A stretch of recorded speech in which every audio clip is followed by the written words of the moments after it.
So everyone, quite a bit of news to talk about today. Some not so great news given that we have the ongoing strikes with the writers and SAG-AFTRA, how this is actually impacting movies that people were really looking forward to see. Maybe some not so much. We'll get into that with regards to certain comic book movies, but also we're going to talk about the box office predictions for the domestic opening weekend for Blue Beetle, what that means, how much money it actually maybe needs to make to be deemed successful. Will it even do that well? We also have some more discussions on Aquaman 2 with some unprecedented reshoots, but actually how it might be looking better, hopefully, than the state it's been in since shooting 2 years ago. If you want to skip to any part of this video, feel free to do so. If you hover over that video bar, the topics should pop up. With that being said, do consider subscribing for more movie news, industry news, comic book stuff, as always on this channel, and go ahead and like this video if you do go on to enjoy it. And hey, check out yesterday's video because I did a full plot breakdown of the cancelled Batgirl movie. Whether you are interested in that movie or not, that may interest you as well. So first up, yesterday, as I was gathering some topics to talk about today, we had the news break that due to the ongoing strikes, Warner Brothers is considering pushing Dune Part 2 back to 2024. And Aquaman and the Lost Kingdom and The Color Purple are also being considered for delays. So this comes to us from Variety. I want to go through what they're saying here because the context of everything going on, I know a lot of you are aware, but maybe not everyone is so in the know with the current circumstances of what's going on with the strikes, why it's happening, how this affects movies, why it is affecting movies, and why the bloody studios are even deciding to make the decisions that we're about to talk about in this very article. So, the sequel to Denis Villeneuve's sci-fi epic Dune may be riding a sandworm all the way to 2024. And that's a sucker for fans, obviously, of this movie. We've already had quite a bit of marketing for it, a couple of trailers. We were expecting to see it around November, but now you might not see it for a while longer, but for the right reasons. Because one thing that needs to be stressed, as we're about to get into, these studios that put out these movies, TV shows, anything that you have a huge passion for, because we're all in this community on this channel and other channels out there of movie lovers, TV show lovers, entertainment, that stuff wouldn't be made if it wasn't for the writers writing these projects and their talent, the actors who are now striking in solidarity with the writers. So they need to start paying up. But again, I digress. I'm already getting ahead of myself. So, amid two contentious Hollywood labor strikes, Warner Brothers Film Group is strongly considering pushing the Timothée Chalamet and Zendaya tentpole to next year from its current November 3rd slot. Three individuals with knowledge of discussions told Variety. The film is a co-production with Legendary Entertainment, and both parties must agree on a new release date, said one insider. Legendary has yet to be approached by Warner Brothers about a move, they added. Another source familiar with Warner Brothers said that releases are moving forward as originally planned, and no formal discussions have been had, but noted that the duration of the union battles are completely unpredictable. Additionally, Warner Brothers, and this is where it's extending to other movies as well, obviously, is assessing potential new dates for the anticipated movie musical The Color Purple, which counts Oprah Winfrey as a producer, as well as the DC Studios sequel Aquaman and The Lost Kingdom, sources said. The possible date shuffling comes as a result of the striking unions SAG-AFTRA and the Writers Guild of America at war with show business producers for new contracts. And what they say next is, I suppose, the studio's perspective, a movie like Dune 2 would benefit greatly from the participation of its all-star cast, and that's true. It's a very stacked cast, as many of you know. Austin Butler, Florence Pugh, Javier Bardem, and Josh Brolin, and current union restrictions say those actors cannot promote past or future work made and released by struck companies. So, their excuse right now is that they don't want to release Dune or maybe these other movies. They're looking at shifting Aquaman 2 again, and I need to remind you guys, how many times has this movie been pushed around? it's actually insane. I believe the original release date was, I think, December 2022, and now it's meant to be December 2023, but this could get pushed to 2024 as well, because they want their stars to promote the movies. And as the article goes on to say, that Warner's could be looking ahead indicates that the studio is not confident either guild strike will be resolved by the mid-fall. So this could very well be going on for quite a while. And again, when you look into this, and I might do a separate video on it because, you know, there's a lot of misinformation online. A lot of people, or the majority of people, are on the right side, but I might do a video just diving into it as to why this is exactly happening, the conditions that the writers have been seeking, and what has actually been rejected by studios is looking ridiculous. And sure, it is easy to say, well, you know, studios, you wouldn't have to delay these films, and you could have your actors and whatnot promote this movie if you just gave the writers what they want. Some people are even speculating that, of course, they want actors to promote their movie because it could benefit from that, so they're going to maybe push Dune 2 back and Aquaman 2 back and other movies, but maybe they're longing things like that out as a potential, I'm not saying this is the case, but like a potential tactic for people to maybe start getting frustrated. And this is what I meant. The majority of people are on the right side, but there are some people who just want their entertainment. They don't care about the right to strike. They don't understand. They're just kind of looking right in front of them. And they want those types of people to start getting frustrated with the very people who want better pay, better working conditions, and all the other things that they're seeking for their new deals and contracts. And that would be really crap. I really hope that doesn't happen. You know, people, as a result of not getting content and entertainment, don't think about the people who put their creative work into making these things happen in the first place, but rather project their anger and frustration for these delays on those very people, rather than the studios and the corporate greed that is taking place. And I don't think that idea is too far away from the truth, because as I'm sure you've heard already, some insiders have told major trades, I believe maybe it was Deadline, don't quote me on that, that they were essentially, and this is me abbreviating here, waiting for writers at the time, this is before SAG-AFTRA got involved, to start not being able to afford things, afford their rent, their mortgage payments, so they start getting desperate and then give in for a much, much worse deal. And they view it as a necessary evil. So when you hear things like that, yeah, like, I wouldn't blame anyone for entertaining the idea of what we just went over. So, little tip here, support the writers, support the strike, don't project anger on them for striking. I'm not saying you're doing that, but I've definitely read some people out there on social media just being like, oh, well, I don't care about that. I just want my content. And again, it all comes down to they could resolve this, obviously, because that's what needs to happen, by giving those on strike what they want. And I'm probably showing something on screen right now, showing you the cost of settling, like actually what it would take from all of these major studios' annual revenue. And as you can see, it's like 0.091% of Disney, 0.214% of Netflix's profits, 0.108% from Warner Brothers Discovery, 0.148%. It just carries on. You're seeing the image on screen. This is what they would have to part with to solve this. But they're like, nah.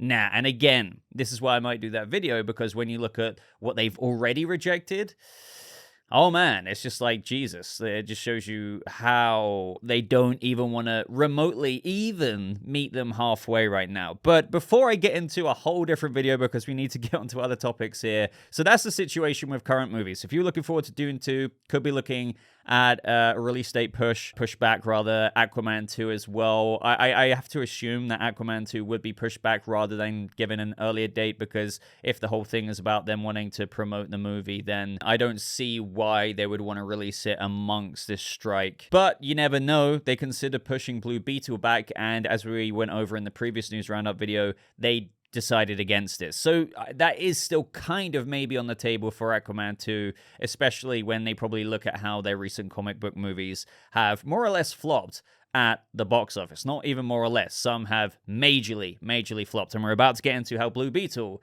could be joining, unfortunately, the ranks of that as well. But before we do, we need to talk about Aquaman 2 again. I know I've spoken about Aquaman 2 a couple of times recently, but this article from The Hollywood Reporter goes over how many reshoots Aquaman 2 has had, what that kind of means, but believe it or not, how it could maybe be in a better place, and how James Gunn and Peter Safran actually got involved with cutting certain scenes out. And I would love to know your thoughts on that, because I'm seeing people have different opinions here. So the headline goes, Warner Brothers quest to build a better Aquaman sequel, 3 reshoots, 2 Batmans, and non-stop test screenings. And this is what I've meant, if you haven't really understood, as how sellotaped this movie, or taped together this movie has been over the past couple of years. And hopefully it comes out as something good. We'll have to wait and see. So anyway, Aquaman and the Lost Kingdom is in uncharted waters, with the next several weeks potentially setting its course for good or for ill.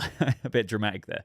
The sequel to Warner Brothers' 2018 DC movie is coming off a round of reshoots that occurred in New Zealand in mid-June. Those were the reshoots we went over in the previous video a few weeks ago, and involved stars including Jason Momoa and Patrick Wilson, according to multiple sources. This is the 3rd round of reshoots for the movie, directed by James Wan. That is almost an unprecedented number, even for a movie of this scale. Lost Kingdom has faced several headwinds as it swims towards a December 20 release date. It was postponed several times, and maybe again, as we just went over. The movie was in the middle of post-production and beginning test screenings that summer. While a timeline is not clear, from summer 2022 to the beginning of 2023, The Lost Kingdom underwent 2 rounds of reshoots and held several uninspiring test screenings. And this is, again, why you've been hearing about Aquaman 2 test screening pretty bad to audiences. After 1 round of test screenings, new Warner's film bosses Michael DeLuca and Pamela Abdy got involved, as they were running point on DC until Warner Brothers Discovery CEO David Zaslav could find a permanent DC boss to replace Hamada. So this is at that period of time, around the Black Adam time, somewhat before them. Sources say that in the fall, Abdy took a strong creative stance and got involved in the editing of one cut. However, when that version tested, it scored lower than the previous version. That led to another round of reshoots.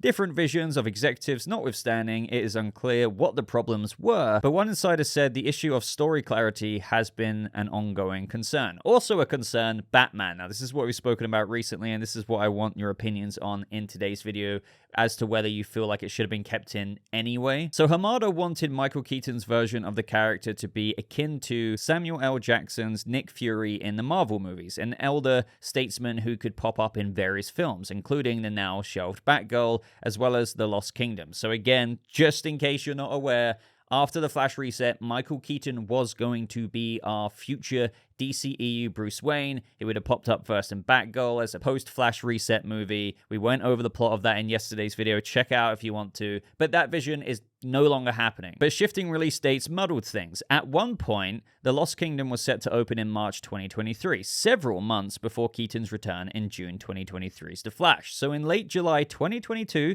2 months later after Abdy and DeLuca took over Warner's, Ben Affleck joined a round of reshoots as Bruce Wayne to replace a scene that Keaton shot, and that makes sense at the time, and that's when those photos of Momoa and Affleck popped up. But the thing is, but then the movie was moved again, this time to after The Flash, putting Affleck's appearance in question. Now, the latest cut of the film features neither version of The Dark Knight, according to sources, as new DC heads James Gunn and Peter Safran do not want to promise a movie universe that will not come to fruition, nor tie it down excessively to past failures. It was pretty chaotic, said one source. This is what I wanted your opinions on, because some people were saying, I'll just leave it in anyway. I know we're getting a whole new kind of soft reboot because we are keeping some previous actors from the DCEU, but since we've had the Flash movie now, since Michael Keaton is not staying on in any movie after that, the Batgirl movie's cancelled, his appearance in Aquaman 2 has been removed, so is Ben Affleck's. Why would you keep one of them in it if quite simply they do not exist in the future universe? And if they did get kept in it, you could argue that some people in the general movie-going audience might think, oh, so I saw The Flash, and now I'm seeing Aquaman 2 in December, whenever it's being pushed to. So I guess Ben Affleck is staying on, or I guess Michael Keaton is staying on? Do you see what I mean there? So I personally do agree with that decision. It sucks. I would personally still love to see those scenes of Affleck in Aquaman 2. I would also like to see the Michael Keaton scene in Aquaman 2. But as for those cameos appearing in the final edit, when it releases, it just doesn't make sense. So let me know if you think they should have still been kept in, even though that would contradict the Flash movie, or do you kind of agree with me? You understand why Gunn and Safran removed Ben Affleck and Keaton, but maybe you would like to see those as deleted scenes? I would have hoped that they would put them in deleted scenes, but these days, they hardly do any special features, so probably not. More test screenings of cuts occurred in February and again in April. By this time, Safran, a producer on the first Aquaman, as well as The Lost Kingdom, had become co-head of the newly created DC Studios along with Gunn. It is unclear how Safran's transition shifted the movie's fortunes, if at all. Insiders say that the filmmakers were in the dumps over this seemingly never-ending post-production process and waterlogged test scores. However, the skies may have cleared with the new reshoots. And that is because Gunn is said to have weighed in on the most recent cut, and the leadership approved a 5-day shoot. Sources say the shoot went so well that Wan and company completed what they needed in only 4. And to some, the fact that Warner's is willing to keep spending money to make the film better shows that the studio has faith in The Lost Kingdom. I mean, as for that latest comment, maybe. I mean, I think they're probably biting their nails about it, given the process of reshoots and how long this movie has been stitched together back and forth and then more reshoots. But they're probably thinking, even though they're worried about recent box office flops, will Aquaman fall to that as well? The first movie did make a lot of money, so yeah, maybe there is some credence to this in how the studio does still have some faith in it, and they do want to make it as pristine as they can compared to what were shoddy test screening scores previously in the past year or so. So yeah, they're probably just like, we need to make this as best as we can given recent box office flops. The first movie did great, so we just need to put it out there as good as we can and hope that it makes as much money as it can. And another thing that we need to bear in mind is that Lost Kingdom is already an expensive production. It was greenlit at a $205 million budget and shot during the pandemic, which was a burdensome expense on tentpole productions. Additionally, every frame of the movie involves visual effects, another major cost. The reshoots have only raised that overall budget. Then if you toss marketing into it, this movie's gonna have to make a lot of money to even break even. And again, goes back to the question I just posed to you guys. Will it even make a lot of money? Because what you always have to bear in mind is the budget plus the marketing. And then with the ticket sales, cinemas sometimes take up to 50% of the ticket sale revenue, which is why just because you might see a report of Aquaman and the Lost Kingdom has made $300 million. Oh, it's made more than the budget. It still needs to make more to actually see the shares, because of half of those ticket prices have gone to theaters and whatnot, or sometimes 40%, 45%, 50%. So you see what I mean? It needs to make hundreds upon hundreds upon hundreds of millions to get back the $205 million, plus the additional millions invested for reshoots, and then whatever the marketing cost for this movie will be. And now lastly, guys, Blue Beetle. I know we've spoken about it a little bit, but now we have some tracking for the actual box office for how it will do on the opening domestic weekend, and actually even long-range tracking. So it's recently shown that long-range tracking for Blue Beetle is to earn 12 to 17 million in the film's domestic opening weekend. Now they're using Box Office Pro. As for the total range in the domestic box office for Blue Beetle, it's apparently meant to make 27 to 55 million. So let's talk about the opening weekend range. That obviously appears to be quite poor, because what we have to look at here is that the budget for Blue Beetle is reported to be from around 100 million to 120 million. I do not believe we have any numbers on marketing right now. I've tried to look into that, how much you would need to add to the 100 to 120 million. But to be fair, as many of you are aware, Blue Beetle has kind of barely had any marketing. But regardless, they would have still spent some millions marketing it. Some people were saying, it just needs to make 200 to break even. I think it actually probably needs to make more than that, again, with what I said earlier. Sometimes it is 40%, sometimes it's like 45%, sometimes it's lower, but sometimes it is up to half the ticket price that goes to cinema. So that's why usually in Hollywood, 2 times, 2.5 times the total cost of the movie, and that is how much it needs to make to break even. And then it needs to ideally make more to make quite a bit of profit in return. So obviously, when you look at the opening weekend range, specifically domestically, because we're about to get onto internationally, being 12 to 17 million and maybe a total prediction being 55, that doesn't sound so great when you consider what we just went over with the budget and potential marketing costs on top of that, and then how much they really need to make to recoup the costs. But the thing is, that's just domestic. International revenue usually, well, obviously internationally pulls in a lot more than just just domestic. And the thing is with Blue Beetle, it is expected to make quite a bit more, or a lot more people will show up for it internationally. I've been replying to some people on Twitter saying I think a lot of South American countries will show up for it, providing the majority of the box office. But domestically, this is the thing, there just might not be too much interest, hence the low trackings just for what is being shown here. But the question is, even with the international box office, will it make a huge difference that Blue Beetle clearly needs with the somewhat lack of interest, at least of what is being reported right now with the opening weekend range, or even the actual total range of the domestic box office? Maybe. Now, the pros that Box Office Pro say here is that the DC brand has a modest strength of its own. And Blue Beetle, being an unfamiliar to the masses character, might make this film feel fresh among audiences. I don't know if I fully agree with that. Maybe. You could argue, oh, there's a new character, he seems interesting to me, but a lot of people are also saying this has all the hallmarks of the formulaic approach to those superhero origin story movies that we've seen in the past 10 years. So it still might not cut it for some viewers in the general audience because of maybe, yeah, they're like, oh, new character, but I don't know, like, I feel like I've seen this before, even if the movie kind of looks cool. Now, the appeal to Latino families could be notable, particularly with the back half of the summer and early fall seeing a relative lack of youth-friendly content hitting the big screen. And this is what I meant by the international revenue boost. Usually, international box office is the biggest rather than just domestic. That's just a given. But with the South American countries, reports just being like, Blue Beetle is an unapologetically Latino superhero movie. We have the director even talking about how one of the things that we really wanted to do with the cast was to be able to be as authentic as we can. We wanted to tap into almost 3 generations. We wanted to see the first immigrant family, not the hallmark cookie cutter Latino, something that feels like, yeah, that's my uncle. I can totally relate to those characters. So I'd love to know your thoughts there. Do you think the international box office will give it the hit it needs to break even? I'm not saying it's gonna make loads and loads and loads of profits and make 400 million. Like, I really don't think so. But I am hopeful it can make just past 200 or so. But even then, it will be shaky as to whether it gets to even break even. But anyway, everyone, that is everything from me today. So as usual, I would love to know any thoughts from you about everything we discussed down in the comments below. If you want to support this channel, please leave a like. That really does help. Do consider subscribing if you haven't done so already for more breakdowns, movie news, and reviews. Double check that you are subscribed, because I know a lot of you come back from just me popping up on your homepage or you're recommended on YouTube. So if you've been watching for a while, maybe today is the day that you subscribe. But as always, ladies and gentlemen, thank you so much for watching. I hope you all have a lovely rest of your day, and I'll see you people in the next video. Goodbye.